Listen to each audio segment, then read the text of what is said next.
What is self-realization? यही कि self है क्या। सेल्फ मतलब वो जो तलाशने की कोशिश में रहता है, वो जो इधर उधर लगा रहता है, कभी ये जुगाड़ कभी ये जोड़ तोड़, वो क्या चीज़ है। सेल्फ रियलाइजेशन का मतलब ये नहीं है कि सेल्फ अर्थात आत्म कोई वस्तु है, कोई सिद्धांत है, कोई विचार है जिसका आपको ज्ञान हो जाएगा। सेल्फ रियलाइजेशन जो होता है वो मात्र अहंता का होता है। यहाँ पर सेल्फ को सत्य मत मान लीजिएगा, कोई सत्य को नहीं जान पाया है, सत्य को सत्य ही जानता है। आप और मैं होते कौन है सत्य को जानने वाले। तो सेल्फ रियलाइजेशन का अर्थ ही मत मान लीजिएगा कि कोई है जो सत्य का जानकार हो जाएगा। कहीं से सत्य की जानकारी नहीं मिलने वाली, ना कोई सत्य का जानकार होता है, ना आज तक हुआ है, ना आगे होगा। अहंकार को जाना जा सकता है, अहंता का ज्ञान हो सकता है, और अहंता का ज्ञान ही मंत्र बन जाता है। अहंता का ज्ञान ही आपको बोध में प्रविष्ट करा देता है। आप जब जान जाते हो कि आप कौन हो, और आप कौन हो से मेरा मतलब कोई विशिष्ट आपकी पहचान से नहीं है। आप कौन हो से मतलब आप यही सब हो। आप मैं जो कुर्ता टी शर्ट पहन के बैठे हैं, जो कुर्सी पर बैठते हैं, जो खाते हैं पीते हैं, जिनको अपेक्षाएं होती हैं, जिनको बेचैनी होती है, जो उठते हैं गिरते हैं, सोते हैं जगते हैं, रिश्ते बनाते हैं, आगे बढ़ते हैं, पीछे हटते हैं, यही सब हम लोग। बात समझ रहे हैं। तो सेल्फ रियलाइजेशन मतलब अपने को जानना, और अपने माने फिर कह रहा हूँ वो कोई गुप्त गोपनीय सत्य नहीं है कि अच्छा इसे पता चल गया है हु एम आई, चलो भाई बताओ हु एम आई, और फिर वो बैठ करके विद्वत्ता बता रहा है अपनी। इस बात से मैं समझ रहा हूँ सेल्फ रियलाइजेशन इज रादर हम ये समझे कि हम क्या नहीं हैं, वो हम समझे ही ना क्या करना है। सेल्फ रियलाइजेशन का मतलब है कि तुम समझे तो हुए ही हो कि तुम क्या हो। हम में से कौन है जो नहीं जानता। न जानते होते तो अनुभव कैसे करते। आप अनुभव करते हो तभी तो कहते हो ना कि आप एक पिता हो। आप अनुभव करते हो तभी तो कहते हो ना कि ईर्ष्या है। अच्छा ठीक है, कई बार कहते नहीं पर अनुभव तो करते हो कि ईर्ष्या है। तो सेल्फ रियलाइजेशन का अर्थ इतना ही है कि जो अनुभव हो रहा है उसे ईमानदारी से स्वीकार करो, झूठ मूठ उसको दबाओ मत। आत्मज्ञान होता है, आत्मबोध जैसा कुछ नहीं होता। आत्मबोध तो बड़ी शून्यता है, वो कुछ है नहीं और उसकी कोई उपयोगिता भी नहीं है। आत्मबोध तो मौन है, आत्मबोध तो सत्य है, वो तुम्हारे किसी काम नहीं आएगा। सत्य किसी के काम का नहीं होता और तुम्हें कुछ ऐसा चाहिए जो तुम्हारे काम का हो। आत्मज्ञान तुम्हारे काम का है। आत्मज्ञान का मतलब हुआ ये जो इकाई है जिसे शरीर कहते हो, इसकी गतिविधियों को ईमानदारी से जानो और स्वीकार करो। उनके ऊपर गलत नाम के पर्चे मत चिपकाओ। यदि ईर्ष्या उठ रही है तो उसको प्रेम का नाम मत दो। ये आत्मज्ञान है। और आत्मज्ञान के लिए कुछ करना नहीं है, क्योंकि हम सब निरंतर अनुभवों में ही जीते हैं। अनुभव तो हो ही रहा है ना। कोई ऐसा है जिसको ईर्ष्या उठती हो और उसे ईर्ष्या का अनुभव ना होता हो? ईर्ष्या का मतलब ही है एक प्रकार का अनुभव। उस अनुभव को बस छुपाओ मत। मैं नहीं कह रहा हूँ कि नगाड़ा बजाओ कि मुझे ईर्ष्या है, अपने से मत छुपाओ। डरे हुए हो तो उस डर को सतर्कता का नाम मत दो कि नहीं साहब हम डरे हुए नहीं हैं, हम तो मात्र जागरूक हैं। नींद क्यों नहीं आ रही? क्योंकि हम जागरूक हैं। जागते रहो। अरे सच सच बताओ कि सोया जा नहीं रहा है, ये तुम्हारी जागृति नहीं है, ये तुम्हारा डर है। समझ रहे हैं? अब इस पूरी चीज़ में दिक्कत ये है कि ये बड़ी अनाकर्षक है, ग्लैमरहीन है। हम जैसे दुनिया में कुछ तलाशते हैं अद्भुत, चमकता हुआ, सुंदर, मनभावन। वैसे ही आध्यात्म में भी हम तलाशते हैं कि कुछ मिल जाए चमकता हुआ हीरा, और जो बात है वो निपट सादी है, तो उसमें कुछ लगता ही नहीं कि ये तो क्या है, सारी चमक धमक ही हटा दी। सुंदर सलोनी गुड़िया तैयार की थी, उसका पूरा मेकअप पोंछ दिया, कुछ बचा ही नहीं। अब सत्य तो ऐसा ही है, ना कजरे की धार ना वहाँ नहीं है।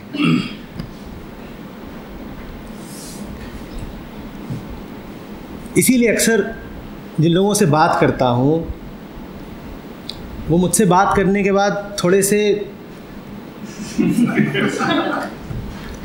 निराश होकर के जाते हैं, कहते हैं तो कुछ मिला ही नहीं, कोई सुंदर कल्पना नहीं मिली, कोई मनोहारी चित्र नहीं मिला, किसी ने बताया ही नहीं कि अरे देखो कान्हा की मुरली पे ध्यान करो, और वो जो चिच्चोर मोर पंख है वही तुम्हें निर्वाण दिलाएगा। ऐसा यहाँ कुछ मिलता ही नहीं। यहाँ तो सीधा साधा निपट सपाट मैदान है, जो बात सामने है वो सामने है, कुछ छुपा हुआ नहीं है, सब जाहिर है। हमें चाहिए कुछ ऐसा जो ज़रा पर्दे के पीछे हो। पर्दे उठाने में हमें बड़ा मज़ा आता है, हमें लगता है हमने हासिल किया। क्या कह रहा, कुछ है ही नहीं पर्दा, तो ज़रा स्वाद नहीं आता। क्यों भाई?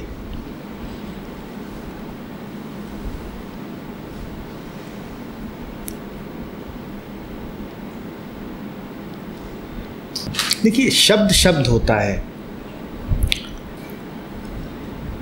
और शब्द हमेशा सामाजिक होता है। शब्द के अर्थ क्या है? शब्द के अर्थ क्या है वो समाज तय करता है।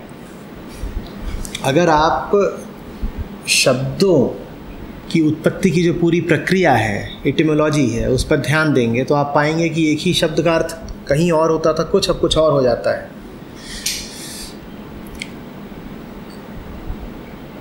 अगर वो कह रहे हैं आत्मज्ञान है, आत्मबोध, तो उसके वो अर्थ मत लगाइए जो आप सोचते हैं। एक बुद्ध का या एक रमण महर्षि का क्या कहना है, ये उनके निकट जाकर ही जाना जा सकता है। बुद्धत्व से यदि आपकी निकटता नहीं है तो आप बुद्ध के शब्दों का अनर्थ ही करेंगे। उनके बारे में कुछ कहना ज़रूरी नहीं है, उनके साथ रहना ज़रूरी है। क्या होगा यदि मैं कुछ कह भी दूंगा? उनका सामीप्य चाहिए, उनका सत्संग चाहिए। पर एक्चुअली क्या जितने भी हम स्पिरिचुअल मास्टर्स की बात करते हैं, ये सारे एक ही प्लेन्स पर नहीं है। They don't talk about the same thing. क्या फ़र्क पड़ता है? वो जो सेम थिंग है वो हमारे लिए सेम थिंग ही रह जाएगी अगर हमारा उससे निजी परिचय नहीं है। Exactly, मैं इसी बात की बात कर रहा हूँ। जब हम उस निजी परिचय की बात करते हैं, हाँ, तो क्या वो रास्ता एक ही नहीं है जहाँ पर ये बात कही गई है? नहीं, देखिए, अगर मैं कहूँगा एक ही है तो उस एक को आप वहीं पर छोड़ नहीं देंगे, आप फिर उस एक की कोई सजीव कल्पना भी कर लेंगे। कल्पना शायद वो जगह नहीं है, वो शायद वो रास्ता है, वो एक्सपीरियंस है जिसके थ्रू वो कोई रास्ता नहीं है, वो कोई एक्सपीरियंस नहीं है। और अगर आप उसमें रास्ते या अनुभव की बात करेंगे तो इनके सबके रास्ते बहुत अलग अलग थे, इनके सबके अनुभवों में हज़ार तरह की विविधताएं थीं। तो रास्ते और अनुभव और जीवन और विधियां और वचन, इनमें आप कभी भी साम्य नहीं पाएंगे। ये तो आपको इतने अलग अलग दिखाई देंगे कि आप चाहें तो इनके पीछे दल बना करके, गुट बना करके, जैसे आज हो रही है वैसे ही मोर्चाबंदी कर सकते हैं। कैसे आप कहेंगे कि बुद्ध ने जो कहा और रूमी ने जो कहा वो एक है? बड़ा मुश्किल हो जाएगा। बड़ा अंतर दिखाई देगा। तो दोनों ने उस प्रकाश की बात करी है, दोनों ने एक बुद्ध ने किसी बात करी है जहाँ आप नहीं होंगे, जहाँ सिर्फ मैं नहीं होगा, जहाँ बुद्ध ने सिर्फ ये कहा है कि नहीं है। रूमी बार बार कह रहे हैं है ही नहीं, मेरा यार है। बुद्ध कहते जा रहे हैं नहीं है। उनकी पूरी भाषा निषेध की भाषा है। और रूमी कहते जा रहे हैं है भी और साकी है मेरा। अब कैसे दोनों को आप कहेंगे कि एक बात कह रहे हैं? कैसे कहेंगे? तो इसीलिए उनकी बात पर ध्यान मत दीजिए। वो बात कहाँ आ रही है, आप वहाँ पहुँचिए। वो बात कहाँ से आ रही है, आप खुद वहाँ पहुँचिए, तब आपको सब एक दिखाई देंगे। फिर बुद्ध की बात और मीरा का नाच एक सा लगेगा, अन्यथा नहीं लगेगा। अन्यथा आप उसमें अगर कोई ऐक्य ढूंढ भी लेंगे तो वो सतही होगा, थोपा हुआ होगा कि भाई सिद्ध करना है कि सब एक ही बात कह रहे हैं तो किसी तरीके से सिद्ध कर दो। उसकी जो आंतरिक एकता है, आप उससे एक नहीं हो पाएंगे।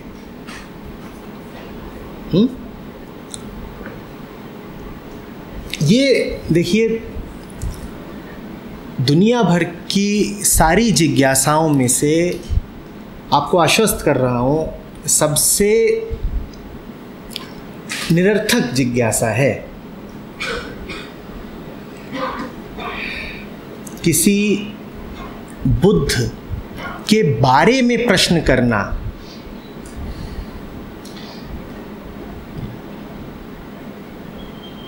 बुद्ध की फजीहत है, वो हो नहीं सकती, तो फिर वो सवाल की फजीहत है। हम शायद बुद्ध के बारे में सवाल ना करें, पर वो जो मार्ग है, जो एक लाइफस्टाइल है या जो एक विचारधारा है, जो हमारे जीवन के अंदर परिवर्तन चाहिए, वो तो हम बुद्ध के जीवन शैली से या ऐसे जो संत हुए हैं उनकी जीवन शैली से बहुत अलग अलग हैं। सबकी जीवन शैलियाँ बहुत अलग अलग हैं और बुद्ध ने कोई विचारधारा नहीं दी है। बुद्ध ने लगातार यही बोला है कि आपके जितने विचार हैं सब शून्य हैं, सब ऐसे ही हैं, नकली। तो आप कौन सी धारा का अनुगमन करेंगे? वो तो कह रहे हैं कि धारा जो होती है वो अवसाद की धारा है, दुख की धारा है। बुद्ध बस एक प्रवाह को जानते हैं, दुख के प्रवाह को। तो आप किस धारा के पीछे जाएंगे? हर संत के जीवन में ट्रिगर पॉइंट आया है। बुद्ध के जीवन में ट्रिगर पॉइंट था वो दुख था। ना, आप कुछ ऐसा नहीं कह सकते हैं। ये सब हमारी व्यक्तिगत कोशिशें रहती हैं अव्यक्त को किसी तरीके से एक ढांचे में पकड़ लेने की। हम ये दावा करना चाहते हैं, और इसमें बात आपकी नहीं है, किताबों ने भी यही किया है, शास्त्रों ने भी यही किया है, बुद्ध के जीवन को प्रस्तुत इसी तरीके से किया गया है। हमारी कोशिश ये रहती है कि हम जो मिस्टिक है उसके जीवन को किसी प्रकार से ढर्राबद्ध कर दें। हम ये कह दें कि हमें कारण पता है बुद्धत्व का, हम या कारण नहीं पता है तो कम से कम जैसा आप कह रहे हैं ट्रिगर पता है बुद्धत्व का। कोई ट्रिगर वगैरह कुछ नहीं होता, ये सब ऊपर ऊपर से लगते हैं। आप ऊपर ऊपर से देख के कह सकते हैं कि बुद्ध ने वो 4 घटनाएं देखी जिसके बाद भीतर कुछ अचानक हिल गया, भीतर से अचानक जैसे कोई विस्फोट हो गया, फिर राजमहल त्याग दिया, जंगल आ गए इत्यादि। ये सब बातें सतही हैं। वास्तव में क्या हो रहा है वो हमें कभी नहीं पता लगेगा।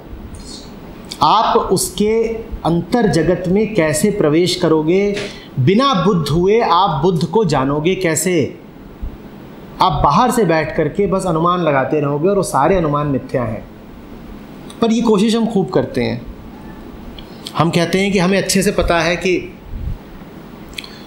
कृष्णमूर्ति के साथ क्या हुआ था, हमें पता है कि रामकृष्ण को जब काली के दर्शन होते थे तो उनको ऐसे हो जाता था, वैसे हो जाता था। अरे हमें क्या पता है? हमें वही तो पता है जो आंखों से दिख रहा है। हमें वही तो पता है जो उनकी देह का दृश्य है। उसके आगे का आपको क्या पता? उसके आगे का पता चलने के लिए फिर कह रहा हूँ, आपको उनसे निकटता चाहिए। ऊपर ऊपर से जो दिखाई देता है उसके आधार पर हम धारणाएं बना लेते हैं। वो धारणाएं व्यर्थ है, बहुत नुकसान करती हैं। ट्रिगर ही होता तो फिर इतने शताब्दियों में किसी और को बिल्कुल हो गया होता। बुद्ध को जो अनुभव हुए, चलिए हम सब उन्हीं अनुभवों से फिर से गुजरते हैं और हम देखते हैं कि कितनों को बुद्धत्व प्रकट हो जाता है। चलिए देखें,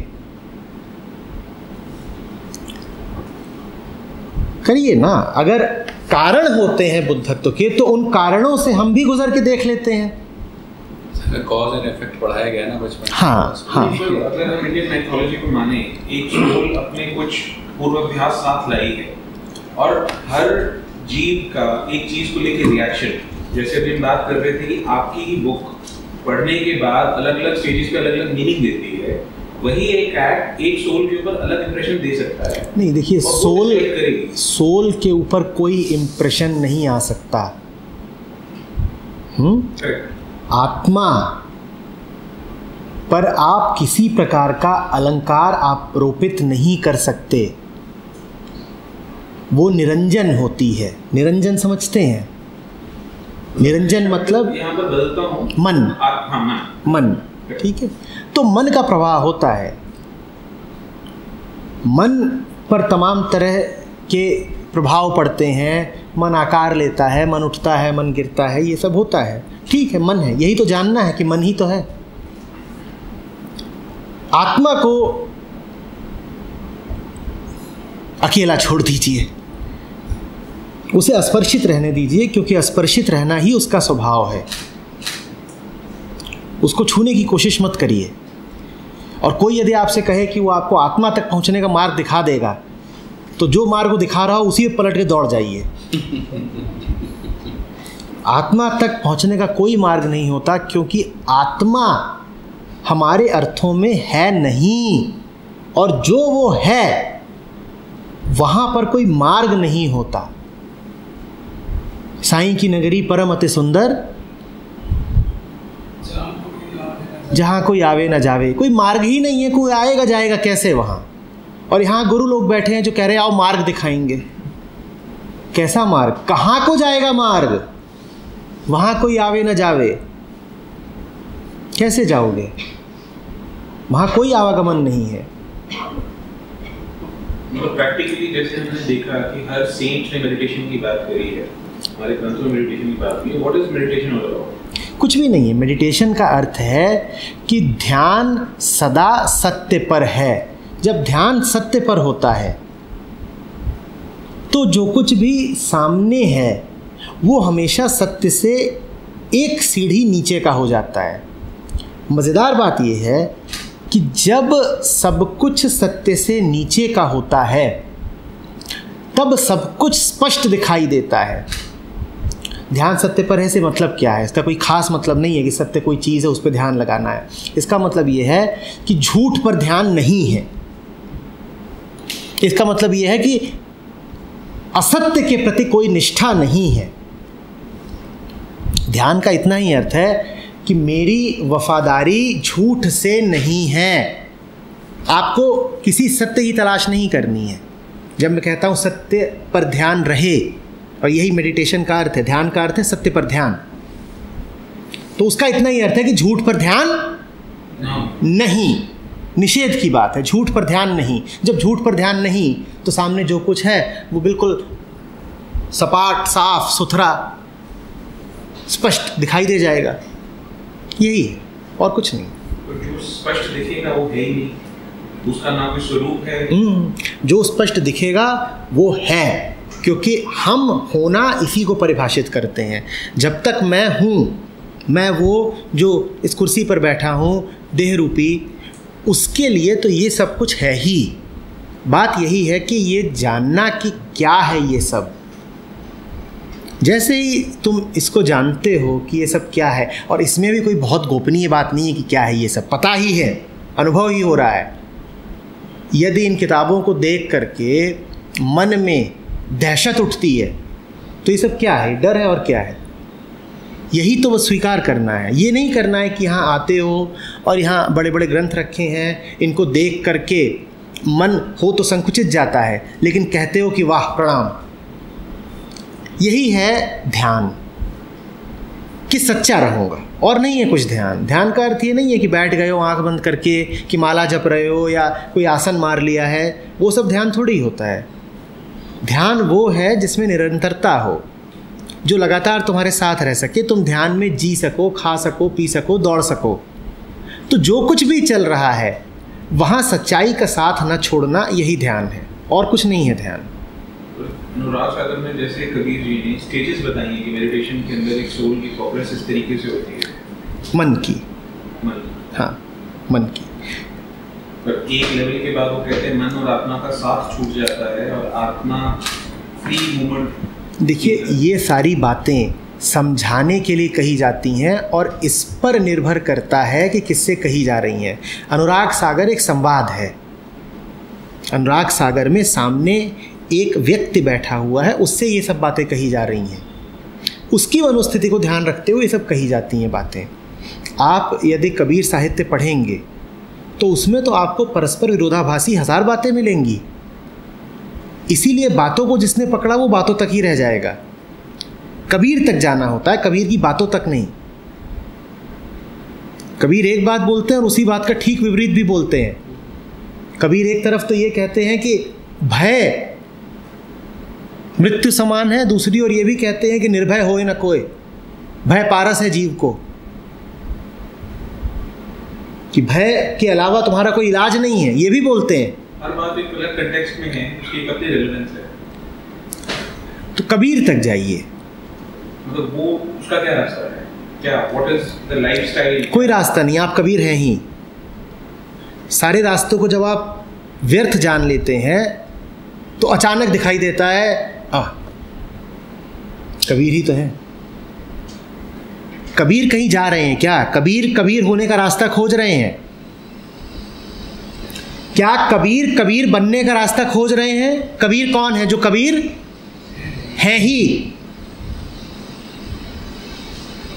आप कबीर होने का रास्ता खोज रहे हैं, कबीर कबीर होने का रास्ता नहीं खोज रहे हैं। अब आप कभी कबीर हो पाएंगे? यहीं पर तो अंतर आ गया ना। कबीर कबीर होने का रास्ता खोज रहे हैं, नहीं, आप कबीर होने का रास्ता खोज रहे हैं। तो क्या अब आप और कबीर एक हुए या अलग अलग हो गए? यहीं पर जो अभी पाथ की हम बात कर रहे थे, किसकी? एक कॉमन पाथ जो हमने देखा सारे डिस्ट्रिक्ट्स में रहता है। हर सेंट ने या हर स्पिरिचुअल मास्टर ने सेल्फ रियलाइजेशन या आत्मबोध का एक प्रोसेस अडॉप्ट किया, उसके लिए प्रयास किया। वो ये चीज़ एक की सिमिलैरिटी तो हम सबने देखी है। नहीं, प्रयास सबने नहीं किया। बहुत आपको उदाहरण मिल जाएंगे जिनको बैठे बैठे हुआ, या जिनको कहा जाता है कि वो पैदा ही बोधयुक्त हुए थे। तो ऐसा नहीं है कि सबने प्रयास किया। मुझे ज़रा बताइए कि कृष्ण ने कौन सी तपस्या की थी? किस ग्रंथ में आपने पढ़ा है कि कृष्ण गए थे पहाड़ की चोटी पर साधना करने? क्या प्रयास था? शायद चोटी पर नहीं गए होंगे, पर शायद जो आखिरी वक्त कृष्ण का बताया जाता है, ध्यान मुद्रा की वो। अगर वो आखिरी वक्त था तो गीता उससे पहले आ गई, इस अर्थात गीता उनके ध्यान से पूर्व की है। फिर तो गीता का कोई मोल नहीं रहा। गीता है महाभारत के मैदान की, और कृष्ण की तपस्या यदि आखिरी वक्त की है तो फिर गीता का क्या महत्व रह गया? तपस्या शायद वन शॉट स्टेज नहीं है कि आप आज से तपस्या मोड में चले गए। तपस्या कुछ है ही नहीं। तपस्या का अर्थ इतना ही है कि जब सच्चाई के साथ रहते हो तो सच्चाई का ताप सारे झूठों को जलाता जाता है, यही तपस्या है। तपस्या कोई क्रिया नहीं है कि साहब अभी तपस्या कर रहे हैं। अभी क्या कर रहे थे? अभी थोड़ी देर पहले नहा रहे थे, अब क्या कर रहे हैं? तपस्या कर रहे हैं। तपस्या कोई दैनिक गतिविधि का हिस्सा थोड़ी है कि बीच बीच में तपस्या कर लिया करते हैं। क्या हो रहा था? आज जरा पेट भारी था तो तपस्या करने चले गए। तपस्या सत्य की निरंतरता है। सच्चाई के साथ जब लगातार हो तो उसका तप झूठ को जलाता रहता है, यही तपस्या है। बीच बीच में नहीं होती है तपस्या, जीवन में एक बार नहीं होती है तपस्या, हर सांस के साथ होती है तपस्या। से फ्रॉम योर जर्नी, एक जो कमर्शियल एंगल से आपने स्पिरिचुअल स्टेप लिया ये तपस्या नहीं है? नहीं, देखिए, ना कुछ कमर्शियल है ना कुछ स्पिरिचुअल है, ये सब जीवन के हिस्से हैं जो वास्तव में अविभाज्य हैं। आपको क्यों लग रहा है कि अभी जो कुछ है उसमें कुछ भी कमर्शियल नहीं है, व्यावसायिक नहीं है? आप ये किताबें रखी हैं, क्या इनका दाम नहीं चुकाते? तो और तब आपको ऐसा क्यों लग रहा है कि कुछ आध्यात्मिक नहीं था? नहीं, प्रायोरिटीज़ की बात नहीं है, सब एक है। बस इतनी सी है कि जब आप तने को देखते हैं तो फूल का अंदाज़ा नहीं होता, वो सब एक है। और जब कहीं जड़ दिख जाए, कई बार होता है जड़ सतह से ऊपर आ जाती है, ज़रा जड़ दिख जाए तो कौन जड़ को देख के कह पाएगा कि ये गुलाब का फूल है? समय धोखा दे देता है ना, स्थान धोखा दे देता है ना। इम्पोर्टेंट है कि हमने जो ब्रेक सप्लाई करनी है वो किस स्टेज पर करनी है? हर स्टेज पर। जब तक कोई स्टेज है, स्टेज मतलब स्थिति, जब तक कोई स्थिति है उस स्थिति को जानते रहिए। और वो जानने कभी रुक नहीं जाता, कभी कोई आखिरी पड़ाव नहीं आ जाता है। मुझे यदि तब जानना था तो मुझे अब भी जानना है, मुझे यदि तब जानना था तो अब भी जानना है। और कोई विशेष घटना नहीं घट गई है बीच में। मैंने पहले भी कहा है और फिर कह रहा हूँ, जहाँ तक मेरे व्यक्तिगत जीवन की बात है उसमें कोई खास मुकाम कभी नहीं आया। एक साधारण जीवन रहा है। मैं ना आज दावा कर रहा हूँ न कभी आगे कहने वाला हूँ कि मुझे किसी विशेष क्षण में बोध प्राप्त हो गया था। कभी ना ऐसा हुआ है, न मेरे साथ हुआ है, न आगे किसी के साथ होगा। एक निरंतरता रही है। हाँ, उसमें कभी कुछ प्रकट रहता है, कभी कुछ अप्रकट रहता है। आज कदाचित ज़्यादा प्रकट है, तब उतना प्रकट नहीं था। लेकिन जो आज है वही तब था। सत्य कोई बदलता थोड़े ही है। हमारा उसके साथ रिश्ता, एक्सपोजर, वैल्यू शायद बिल्कुल बिल्कुल बिल्कुल इतना ही, और कुछ नहीं है। पेड़ होता है, अभी उसमें यदि फल नहीं आए हैं, आम का वृक्ष है, उसे देख के कौन कह पाएगा कि इतनी मिठास है इसमें? फल नहीं लगा है, अभी पत्तियां हैं। कौन देखेगा और कहेगा कि इस झाड़ में इतनी मिठास और इतनी सुंदरता होगी? कह पाएंगे क्या? बात सिर्फ प्रकट होने की है। प्रकट होना तो वक्त की बात है। वक्त की बात, कुछ उसमें विशेष नहीं है। जो सुनते ही है ना, वो संबोधि का क्षण नहीं, कोई संबोधि का क्षण नहीं होता है। और जिन्होंने ये दावा करा है कि उनको कोई ऐसा विशेष संबोधि का, ज्ञान का, अवतरण का क्षण उपलब्ध हुआ, उन्होंने किसी विशेष संदर्भ में बोला है। वो सब बोला भी इसीलिए जाता है ताकि सुनने वालों की मदद हो सके। मैं मदद करने के लिए अपरिहार्य यही समझता हूँ कि आपको सीधे सीधे यही बोल दूँ कि वैसा कुछ होता ही नहीं है, क्यों धोखे में रहते हो। और उसकी तलाश में बहुत लोगों ने पूरा पूरा जीवन बिता दिया है कि मुझे वो विशिष्ट क्षण क्यों नहीं उपलब्ध हो रहा, साक्षात्कार, वो मेरा साक्षात्कार क्यों नहीं हो रहा, कब होगा ब्रह्म दर्शन? जब ब्रह्म कुछ है ही नहीं तो दर्शन तुम्हें किसका होगा? विधियों में भी फंसाए हुए लोगों को कि इतना हो जाएगा, इतने नाम हो जाएंगे तो। कृष्णा जी, चमत्कार ये है कि विधियाँ कई बार सफल भी हो जाती हैं। नहीं, आदमी 50 साल बाद महसूस करे कि मैं बेवकूफ़ बन गया, तो उसकी हिम्मत नहीं होती बताने की। अरे बेवकूफ़ बन गया। 50 साल बाद कई ऐसे होते हैं जिन्हें लगता है कि वो अक्लमंद हो गए। अगर कोई मान ही ले कि बेवकूफ़ बन गया, तब तो अभी उसमें कुछ बाकी है। ऋषिकेश में इस साल काफ़ी वक्त गुजारा, वहाँ कई थे जिन्हें हो गया था। उन्हें ब्रह्म दर्शन होता रहता था बीच बीच में। मैं पूछता था कि फिर यहाँ कैसे पधारे आप? कहते थे नहीं, वो होता है फिर गायब हो जाता है। तो मैं पूछता था ब्रह्म कौन सा है जो गायब होता रहता है? हमने तो ये जाना था कि ब्रह्म वो जिसमें नित्यता हो, जो न आता है न जा सकता है। ये कौन सा सत्य है जो बीच बीच में विलुप्त होता रहता है? मन में होता है कि कुछ उठता है, कुछ गिरता है। ये सब तो माया के काम है, आना जाना। ब्रह्म थोड़े ही आने जाने का काम करता है। पर उनका यही था, नहीं देखिए हमें ये तो पता है कि हमने पकड़ लिया था एक बार पर छूट गया, अब बच्चों को दोबारा कैसे पकड़े, अब कैसे बताएं कि कैसे पकड़े। वो फिर बड़े निराश होके जाते थे, कई बार तो कुपित होके जाते थे कि ये या तो जानता है तो बता नहीं रहा, रसगुल्ला अपने आप ही दबाए रखना चाहता है, या फिर ये जानता ही नहीं है।